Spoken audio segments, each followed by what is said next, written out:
హర్యానాలో మరో పోలీస్ అధికారి ఆత్మహత్య చేసుకున్నాడు. సైబర్ సెల్లో పనిచేస్తున్న ఏఎస్ఐ సందీప్ తన తుపాకీతో కాల్చుకుని చనిపోయాడు. ఇటీవల ఆత్మహత్య చేసుకున్న సీనియర్ ఐపీఎస్ అధికారి పురన్పై సందీప్ అవినీతి ఆరోపణలు చేశారు.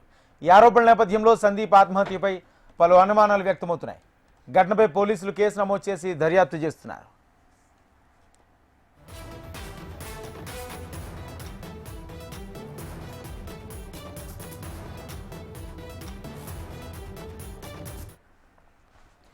హర్యానాలో మరో పోలీస్ అధికారి ఆత్మహత్య చేసుకున్నాడు. సైబర్ సెల్లో పనిచేస్తున్న ఏఎస్ఐ సందీప్ తన తుపాకీతో కాల్చుకుని చనిపోయాడు. ఇటీవల ఆత్మహత్య చేసుకున్న సీనియర్ ఐపీఎస్ అధికారి పురన్పై సందీప్ అవినీతి ఆరోపణలు చేశారు.